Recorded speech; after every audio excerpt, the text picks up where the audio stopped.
قائد انقلاب حضرت مولانا فضل الرحمان صاحب خود عدالت میں پہنچے اور انہوں نے کہا 72 سال مجھے ہو گئے، میں کبھی بھی عدالت پہ نہیں آیا، اللہ نے مجھے بچا کر رکھا، لیکن آج جو میں آیا ہوں کمرہ عدالت میں صرف ختم نبوت کا دفاع کرنے کے لیے۔ یہ کوئی عام مسئلہ نہیں، یہ ہمارا ایمان کا اور اسلام کا مسئلہ ہے۔ دشمن اسی کو دھرارے لانا اور اس کو گرانے کی در پہ ہوتا ہے۔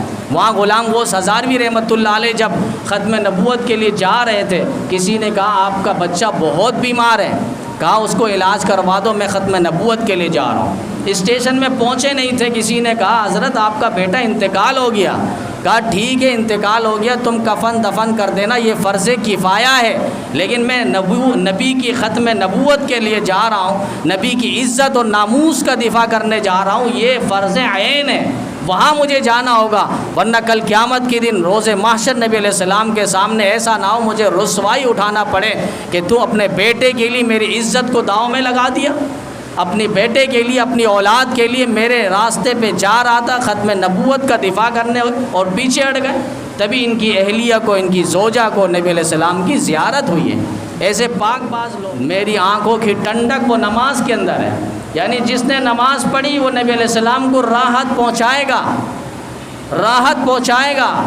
جس نبی نے اپنی امت کے لیے رویا، جس نبی نے اپنی امت کے لیے ساری تکلیفیں برداشت کی، جس نبی نے اپنی امت کے لیے وہ دعا رکھی جو میدان محشر میں اللہ تعالیٰ کے حضور مانگیں گے، آج وہ نبی، وہ امت جس کے لیے نماز کی توفیق نہیں، وہ امت جس کے لیے توبہ کی توفیق نہیں، وہ امت جو ظلم سے توبہ کرنے کی توفیق نہیں، وہ امت جس کے لیے شراب سے توبہ کرنے کی توفیق نہیں، سود سے توبہ کرنے کی توفیق۔ نبی علیہ السلام نے حقیقی روشن خیالی کا درس دیا۔ ادائے امانت، جس کی امانت آپ نے لی، چاہے وہ قرض ہو، مال ہو، کوئی بھی چیز ہو، ہم صرف امانت وہی سمجھتے ہیں کہ اگر کسی نے کسی سے قرض لیا، کوئی چیز لی، ہر چیز امانت۔ اگر آپ کے پاس کوئی بات کی گئی ہے کہ یہ بات آپ نے امانت رکھنی ہے، تو اس بات کو بھی آپ نے امانت کے طور پر اپنے پاس رکھنی ہے۔ اس بات کو اگر آپ فاش کریں گے تو یہ بھی امانت پہ خیانت ہے۔ انسانی جان کی حفاظت نبی علیہ السلام نے فرمائی، انسانی جان کی اتنی قیمتی ہے، فرمایا کہ انسان کے دل کو ٹھیس پہنچانا اتنا گناہ، بیت اللہ کے دیوار کو بھی اگر کوئی گرا دے تو اتنا گناہ نہیں ہے۔ کہا کہ دل کے اندر انسان اور مومن کے دل پہ اللہ تعالیٰ بستا ہے، اللہ ہے مومن کے دل میں، بیت اللہ کے اندر اللہ نہیں ہے، اللہ کی تجلیات ہے۔ تو انسانی جان کی حفاظت کی بات ہوئی، اور میاں بیوی کے رشتے اور تعلقات اور محبت کی حقوق کی بات کی گئی، سود کی حرمت اور ممانعت کی بات ہوئی، تو نبی علیہ السلام نے خطبہ طویل ارشاد فرمایا، اور اعمال صالحہ کی بھی نبی علیہ السلام نے ترغیب دی۔ یا ایھا الناس، اے لوگو، اے میرے جانثارو، شیدائیو، اللہ کی عبادت کرنا، اللہ کے علاوہ کسی اور کو شریک نہ ٹھہرانا، نماز کی پابندی کرنا، زکوٰۃ ادا کرنا، رمضان مبارک کے روزے رکھنا، اور حج کی استطاعت ہو، طاقت ہو مالی، فرمایا حج بھی ادا کرنا۔ نبی علیہ السلام حجۃ الوداع کا خطبہ ارشاد فرما کر آ رہے تھے، اور راستے میں مقام جحفہ، جو مکہ اور مدینے کے درمیان ایک راستہ ہے، ایک جگہ ہے مقام جحفہ، اور اس کے سامنے خم، غدیر خم جسے کہا جاتا ہے، خم کا مقام ہے، وہاں نبی علیہ السلام ٹھہرے اور ایک بات ارشاد فرمائی جو نبی علیہ السلام کو بعض دوستوں کی طرف سے بات آئی، تو نبی علیہ السلام نے حضرت علی المرتضیٰ شیر خدا رضی اللہ تعالیٰ عنہ کا ہاتھ پکڑ کے کہا اور فرمایا من کنت مولا فعلی مولا، جس کا میں مولا ہوں اس کا علی مولا ہے، یعنی جس کا میں دوست ہوں اس کا علی دوست ہے۔ یاد رکھنا، جس نے علی کو ناراض کیا اس نے مجھے ناراض کیا۔ جو علی کا محب بنتا ہے وہ میرا محب بنے گا، جو علی کا دوست وہ میرا دوست، علی کا جو دشمن ہوگا وہ پھر میرا دوست نہیں بن سکتا۔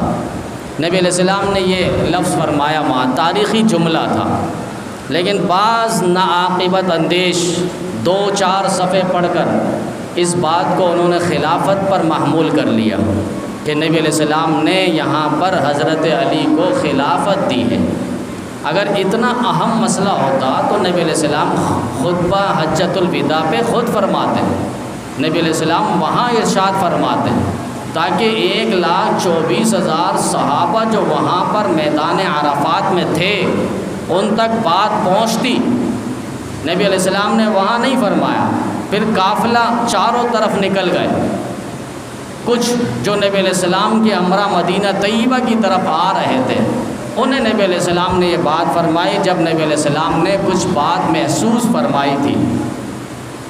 تو یہ بات مختصر ہے، پس منظر اور پیش منظر یہی ہے، اس میں خلافت کا کہیں بھی ذکر نہیں ہے۔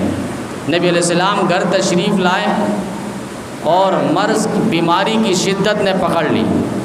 حضرت ابو ہریرہ رضی اللہ تعالیٰ عنہ نے نبی علیہ السلام کو دیکھا، انتہائی کمزوری ہے، نکاہت ہے، بیماری کی شدت ہے۔ پوچھ لیا اللہ کے رسول آپ بہت کمزور نہیں ہو گئے، آپ پر بیماری کا حملہ ہے؟ تو نبی علیہ السلام نے فرمایا ابو ہریرہ موت انتہائی قریب آ چکی ہے اور زندگی دور ہوتی چلی جا رہی ہے۔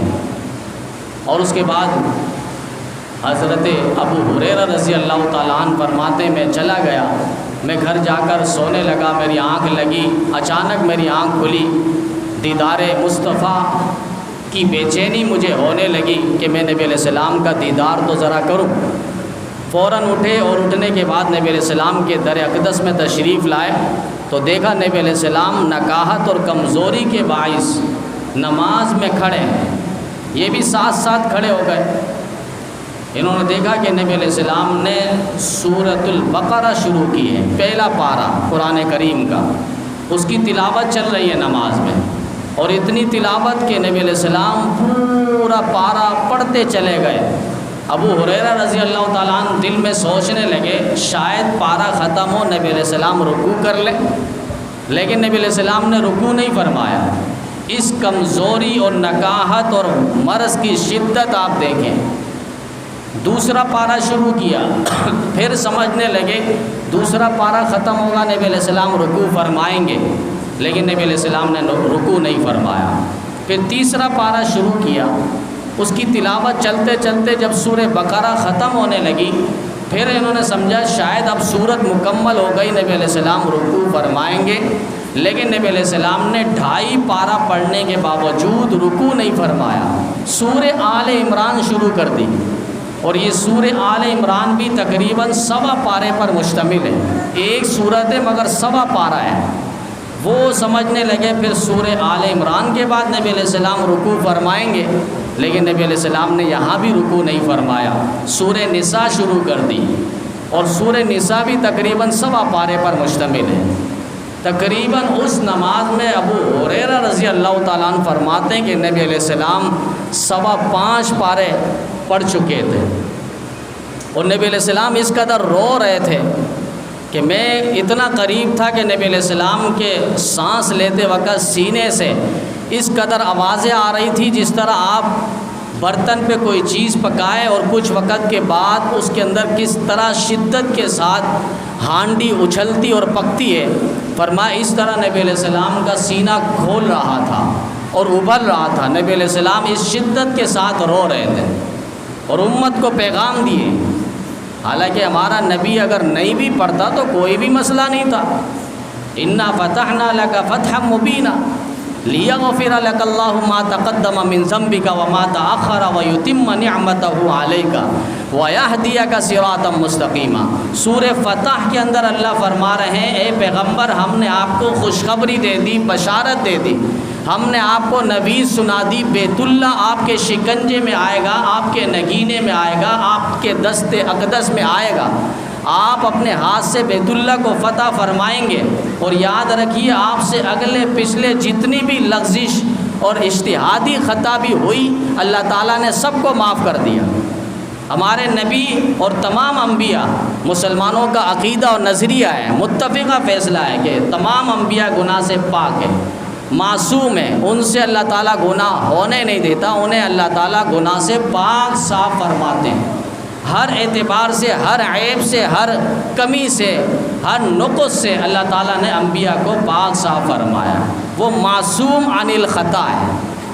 تو نبی علیہ السلام کے بارے میں جو اللہ نے فرمایا وہ اجتہادی لغزش، اگر کوئی سوچ میں آپ سے کوئی غلطی ہو گئی، ویسے غلطی نہیں ہے، اگر وہ بھی ہو گئی پیغمبر آپ پریشان نہ ہو، آپ کے سارے اگلے پچھلے لغزش اجتہادی خطاؤں کو بھی اللہ تعالیٰ نے معاف کر کے رکھ دیا۔ وَيَهْدِيَكَ صِرَاطًا مُسْتَقِيمًا، آپ تو سیدھے راستے کی طرف ہے، لیکن اس کے باوجود نماز اس قدر اہتمام کے ساتھ نبی علیہ السلام فرما رہے ہیں، پھر نہیں آ سک رہے مسجد نبوی میں، صحابہ انتظار میں، آج دیدار مصطفیٰ نہیں ہو رہا۔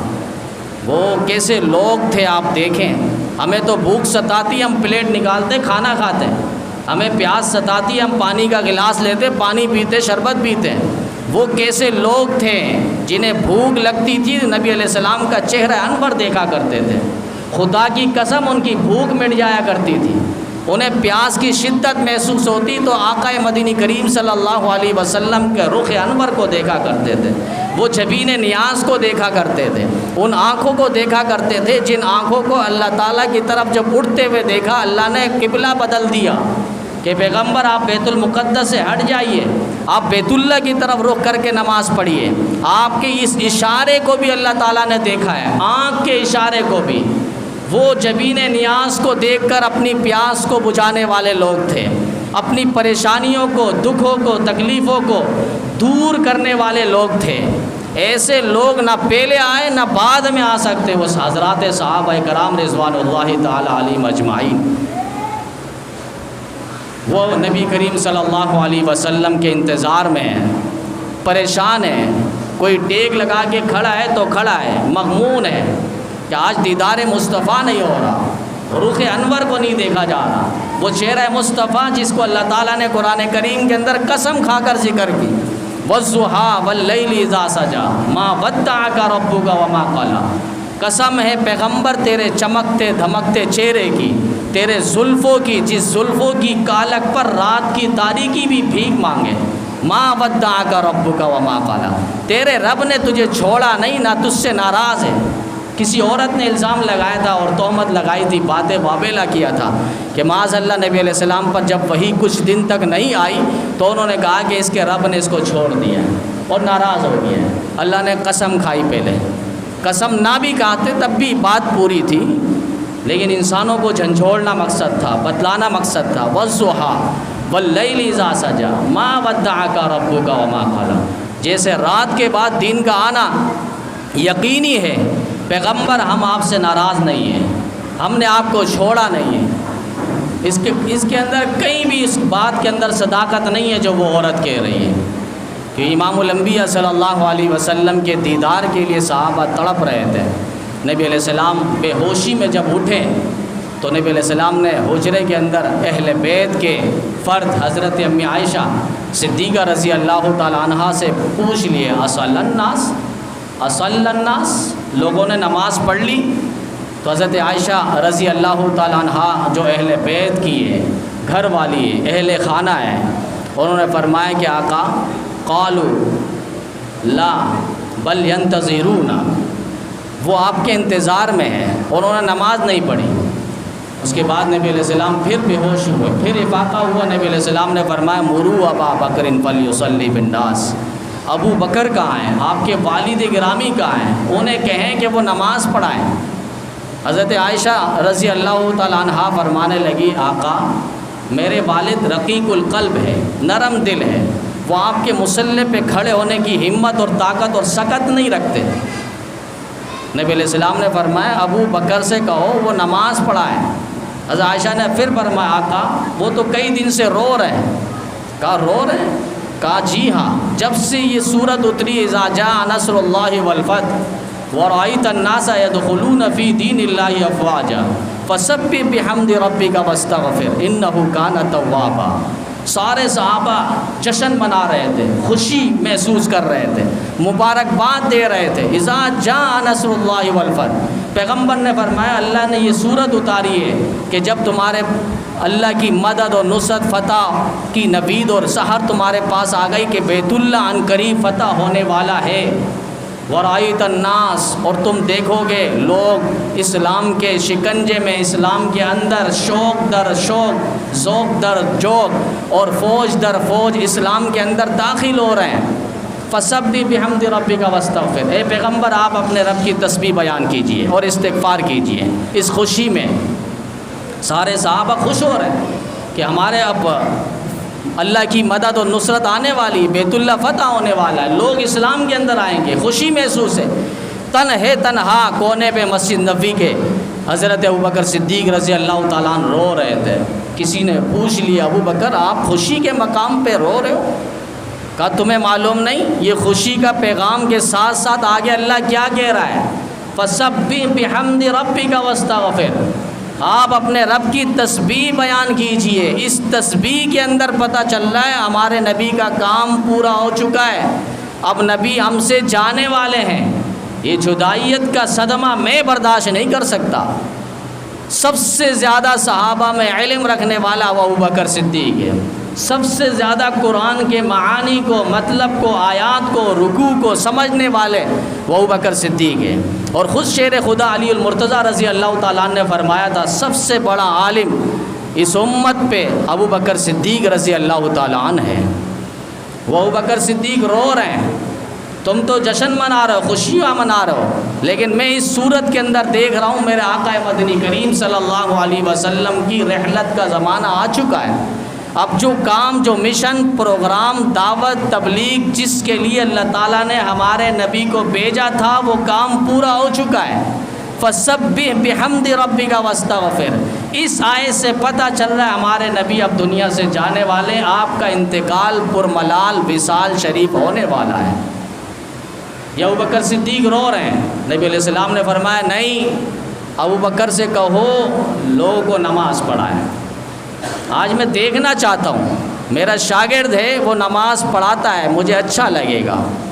نکتے کی بات ہے، ابوبکر صدیق سے کہا گیا، نبی علیہ السلام کا حکم ہے، حکم پیغمبری سنتے ہی ابوبکر کمر بستہ ہوئے اور مصلی پہ جا کھڑے ہوئے، لیکن کمزوری ہے، نکاہت ہے، پاؤں پہ لرزہ طاری ہے کہ مصلی رسول پہ کھڑے ہو، اتنی بڑی ذمہ داری۔ جیسے انہوں نے نماز شروع کی، حجرہ پاک سے نبی علیہ السلام باہر تشریف لائے، دو صحابی کے کندھے پہ سوار ہو کے، دیکھیں کیسے مرض الوفات اور مرض کی شدت ہے، لیکن نبی علیہ السلام نماز نہیں چھوڑ رہے، نماز نہیں چھوڑ رہے۔ آج ہم نے نماز کو چھوڑ دی، اہمیت ہی نہیں دی، اپنی پنچایت کو ہم نے اہمیت دے دی، اپنی شادی بیاہ کو ہم نے اہمیت دے دی، اپنی بات اور گفتگو اور گپ و شپ کو ہم نے اہمیت دے دی، ہم نے ساری چیزوں کو اہمیت دے دی، لیکن نماز کو ہم نے اہمیت ہی نہیں دی۔ نماز ہے کیا؟ انسانیت کی روح کی غذا ہے، اللہ کے ہاں کامیابی کا بہترین اور آسان ذریعہ وہ نماز ہے، لیکن ہم نے بالکل نماز چھوڑ دیا، بالکل خیر آباد۔ تقریباً مسجد میں آدھی صف وہ نماز میں ہے، آدھی صف کے لوگ نماز میں ہیں، اس کے علاوہ مسجد خالی ہے، ویران ہے۔ دوسرے رقص و سرور کی محفل ہو، جہاں گانے ہو، آلات ہو، خوشیاں ہو، وہاں ہم جمع غفیر کے ساتھ ہیں۔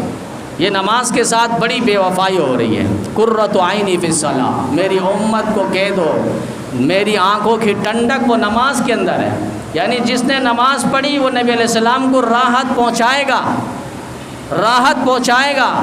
جس نبی نے اپنی امت کے لیے رویا، جس نبی نے اپنی امت کے لیے ساری تکلیفیں برداشت کی، جس نبی نے اپنی امت کے لیے وہ دعا رکھی جو میدان محشر میں اللہ تعالیٰ کے حضور مانگیں گے، آج وہ نبی، وہ امت جس کے لیے نماز کی توفیق نہیں، وہ امت جس کے لیے توبہ کی توفیق نہیں، وہ امت جو ظلم سے توبہ کرنے کی توفیق نہیں، وہ امت جس کے لیے شراب سے توبہ کرنے کی توفیق نہیں، سود سے توبہ کرنے کی توفیق نہیں، یہ امت ہم بنے ہیں۔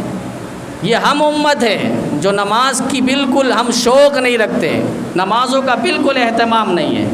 اس پیغمبر نے آخری وقت پہ بھی آنکھ کھلی، الصلاۃ الصلاۃ وما ملکت ایمانکم، میری امت نماز نہیں چھوڑنا۔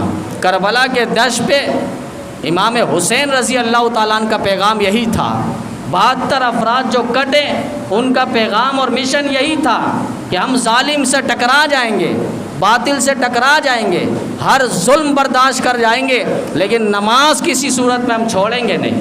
یہی پیغام امام عمر فاروق ابن خطاب رضی اللہ تعالیٰ عنہ نے فجر کی نماز میں مصلی پہ کھڑے ہو کر امت کو دیے کہ تیر اور تلوار اور خنجر اور زہر آلود کیوں نہ لگ جائے، لیکن ہم نماز کو کسی صورت میں چھوڑیں گے نہیں۔ بیٹے نے اٹھایا بے ہوشی کے بعد، اور ابا نے کہا لوگ نماز پڑھ چکے، کہا لوگ پڑھ چکے لیکن آپ نے ابھی تک نماز نہیں پڑھی۔ باپ کو فکر ہے سارے لوگوں کی کہ سارے مسجد نبی میں جو آئے تھے انہوں نے نماز پڑھ لی، اور بیٹے کو فکر ہے کہ وہ باپ نے نماز نہیں پڑھی۔ ہمارے گھر کا ماحول نہیں ہے، کھانے پہ ہم پوچھ لیتے ہیں آج بیٹا نظر نہیں آیا، گلاس پھٹنے پر ہم اس کو 2 تھپڑ لگا دیتے ہیں، گھر پہ دیر سے آنے پہ ہم تالا لگا دیتے ہیں، کوئی اور نافرمانی کرے تو ہم اس سے منہ بنا لیتے ہیں، لیکن کبھی ہم نے دسترخوان پہ بیٹھ کر اس سے نہیں پوچھا بیٹا آج فجر پڑھی ہے، ظہر پڑھی ہے، عصر پڑھی ہے، مغرب پڑھی ہے، عشاء پڑھی ہے، کبھی ہم نے نہیں پوچھی۔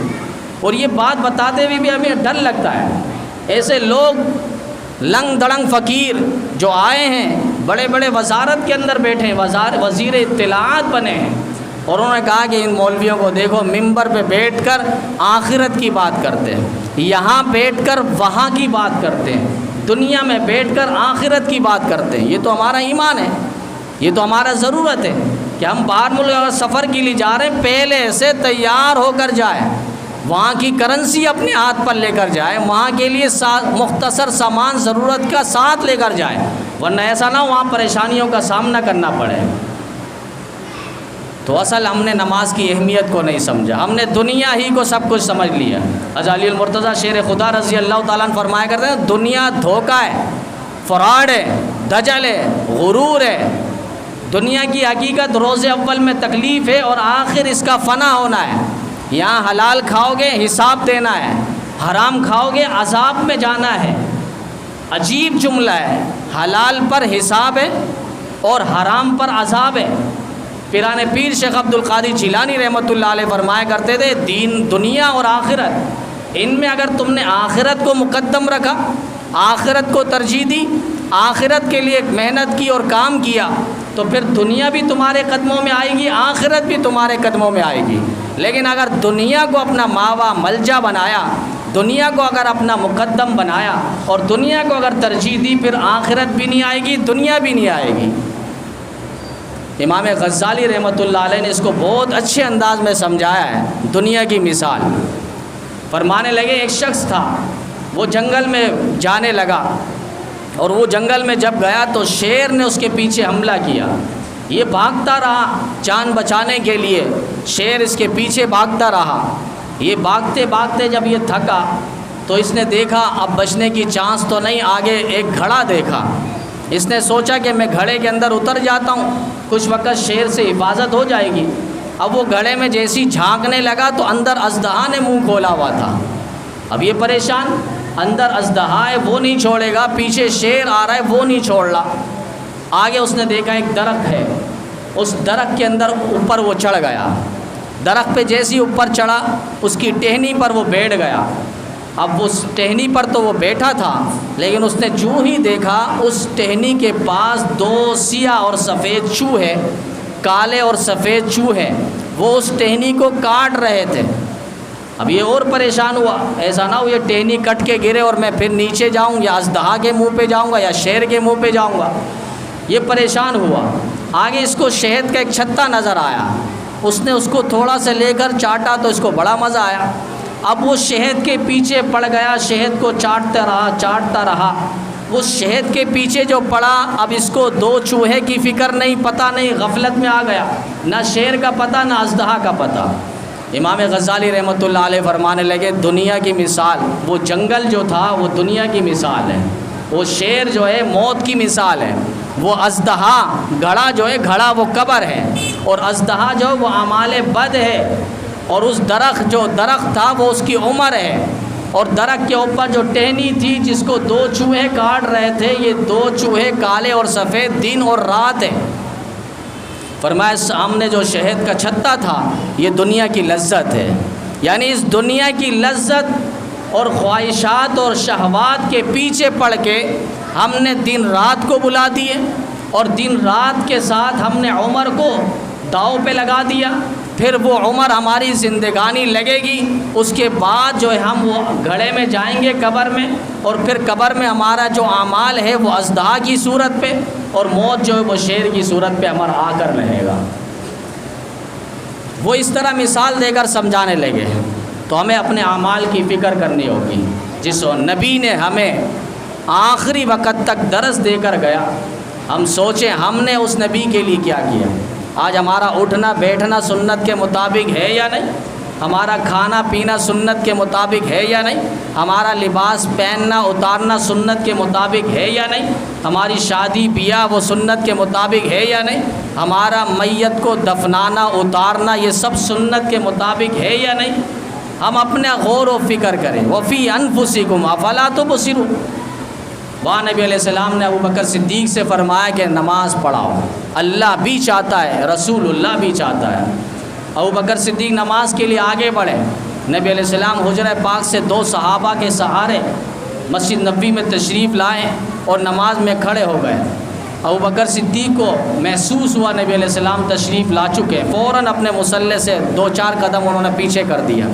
نبی علیہ السلام نے فرمایا الزم مکانک، الزم مکانک، آپ جملہ سمجھیں، حالانکہ جگہ تو نبی علیہ السلام کی ہے، مصلی تو نبی علیہ السلام کا ہے۔ نبی علیہ السلام یہاں جملہ فرما رہے ابو بکر اپنی جگہ مضبوطی سے پکڑ کے رکھو، اپنی جگہ، یہ تمہاری جگہ ہے، میں تمہیں دے جا رہا ہوں، میرے بعد بھی خلافت کے امین تم ہوں گے، میرے بعد مصلی کے وارث بھی تم، علم کے وارث بھی تم، اور خلافت کے وارث اور امین بھی تم ہوں گے۔ پتہ نہیں لوگ کیوں جھگڑا کرتے ہیں، معلوم نہیں، حالانکہ خلافت کی ترتیب بالکل آسانی کے ساتھ سمجھ آنے والی ہے۔ جس کی موت، جس کی شہادت پہلے ہونی تھی، ان کی شہادت اور موت پہلے ہوتی گئی۔ ابو بکر صدیق رضی اللہ تعالیٰ عنہ پہلے دنیا سے گئے، اس کے بعد حضرت عمر فاروق رضی اللہ تعالیٰ عنہ کی شہادت ہے وہ دوسرے نمبر پر گئے، حضرت عثمان بن عفان رضی اللہ تعالیٰ عنہ کی شہادت تھی وہ تیسرے نمبر پر گئے، پھر حضرت علی المرتضیٰ شیر خدا رضی اللہ تعالیٰ عنہ کی شہادت تھی وہ چوتھے نمبر پر گئے۔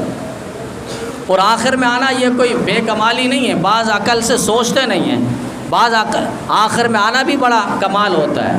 نبی علیہ السلام آخری بن کر آئے، آخری نبی بن کر تشریف لائے، آخری پیغمبر بن کر تشریف لائے، آخری قصر نبوت کی اینٹ بن کر نبی علیہ السلام تشریف لائے۔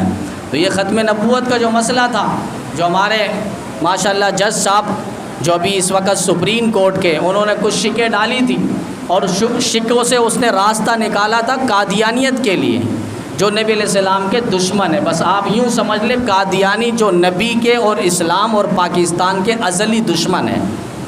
آپ تاریخ ان کا مطالعہ کریں گے تو آپ کو معلوم ہو جائے گا۔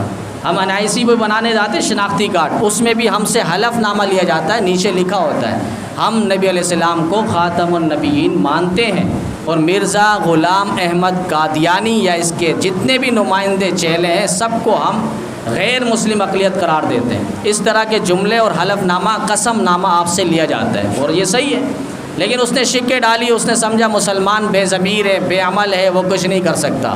لیکن جب سپریم کورٹ کا گھیراؤ ہوا اور دینی حمیت کے لوگ اٹھے، تب اس کی آنکھیں کھلی اور منت سماجت کرنے لگا اور معافی مانگنے لگا۔ قائد انقلاب حضرت مولانا فضل الرحمان صاحب خود عدالت میں پہنچے اور انہوں نے کہا 72 سال مجھے ہو گئے، میں کبھی بھی عدالت پہ نہیں آیا، اللہ نے مجھے بچا کر رکھا، لیکن آج جو میں آیا ہوں کمرہ عدالت میں صرف ختم نبوت کا دفاع کرنے کے لیے۔ یہ کوئی عام مسئلہ نہیں، یہ ہمارا ایمان کا اور اسلام کا مسئلہ ہے۔ دشمن اسی کو دھرارے لانا اور اس کو گرانے کی در پہ ہوتا ہے۔ وہاں غلام غوث ہزاروی رحمۃ اللہ علیہ جب ختم نبوت کے لیے جا رہے تھے، کسی نے کہا آپ کا بچہ بہت بیمار ہے، کہا اس کو علاج کروا دو، میں ختم نبوت کے لیے جا رہا ہوں۔ اسٹیشن میں پہنچے نہیں تھے، کسی نے کہا حضرت آپ کا بیٹا انتقال ہو گیا، کہا ٹھیک ہے انتقال ہو گیا، تم کفن دفن کر دینا، یہ فرض کفایہ ہے، لیکن میں نبی کی ختم نبوت کے لیے جا رہا ہوں، نبی کی عزت اور ناموس کا دفاع کرنے جا رہا ہوں، یہ فرض عین ہے، وہاں مجھے جانا ہوگا، ورنہ کل قیامت کے دن روز محشر نبی علیہ السلام کے سامنے ایسا نہ ہو مجھے رسوائی اٹھانا پڑے کہ تو اپنے بیٹے کے لیے میری عزت کو داؤ میں لگا دیا، اپنی بیٹے کے لیے، اپنی اولاد کے لیے میرے راستے پہ جا رہا تھا ختم نبوت کا دفاع کرنے اور پیچھے ہٹ گئے۔ تبھی ان کی اہلیہ کو، ان کی زوجہ کو نبی علیہ السلام کی زیارت ہوئی ہے۔ ایسے پاک باز لوگ تھے۔ تو ختم نبوت کا مسئلہ الحمدللہ حل ہو چکا ہے، اور شیخ الاسلام حضرت مولانا مفتی تقی صاحب مدظ العالی بھی کمرہ عدالت پہ گئے اور سپریم کورٹ کے جج کو انہوں نے پوری شکیں انہوں نے دکھائی، اس کے اندر یہ کمزوریاں ہیں، ان کمزوریوں کو ہٹاؤ ورنہ دین دشمن اور ملک دشمن عناصر کو آگے آنے کا راستہ ان کو ملے گا۔ تو اسی طریقے سے تحفظ ناموس صحابہ و اہل بیت کا جو قانون ہے وہ بھی ضروری ہے، وہ بھی نہایت ضروری ہے۔ یوں سمجھ لیں صحابہ نبی علیہ السلام کی دیوار ہے، صحابہ نبی علیہ السلام کے چوکیدار ہیں، صحابہ نبی علیہ السلام کے حصار ہیں۔ جو بھی دشمن آتا ہے، ڈاکو آتا ہے، سب سے پہلے وہ چوکیدار پہ حملہ کرتا ہے، تاکہ یہ چوکیدار راستے سے ہٹ جائے تو پھر ہمارے لیے آگے کا راستہ آسان ہو جاتا ہے، چاہے وہ فیکٹری ہو، کارخانہ ہو، بنگلہ ہو، پلاٹ ہو، کہیں بھی جانا ہو اس کے لیے آسان ہو جاتا ہے۔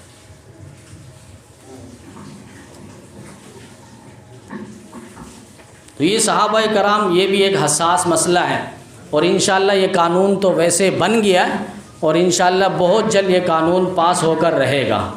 صحابہ کرام رضوان اللہ تعالیٰ علیہم اجمعین، جن کو نبی علیہ السلام نے حجۃ الوداع کے موقع پہ پورے دین کی ذمہ داری دی ہے، اور ان سے پوچھا تھا نبی علیہ السلام نے، کیا میں نے تم تک اللہ کی امانت پہنچا دی، اللہ کا پیغام پہنچا دیا؟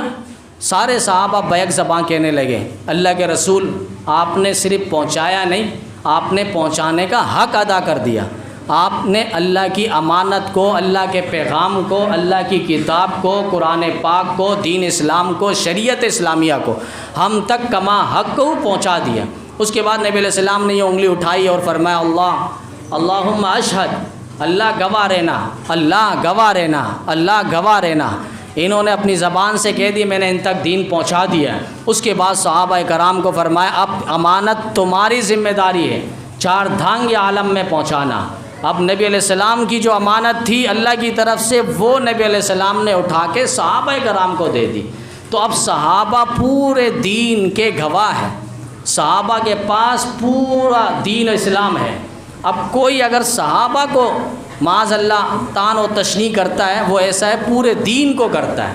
وہ نبی تک تو ڈائریکٹ جا نہیں سکتا، وہ چاہتا ہے اس دیوار کو گراؤ، اس چوکیدار کو ہٹاؤ۔ جب یہ چوکیدار ہٹے گا، یہ دیوار اور حصار ہٹے گا، نبی تک ہم خود پہنچ جائیں گے۔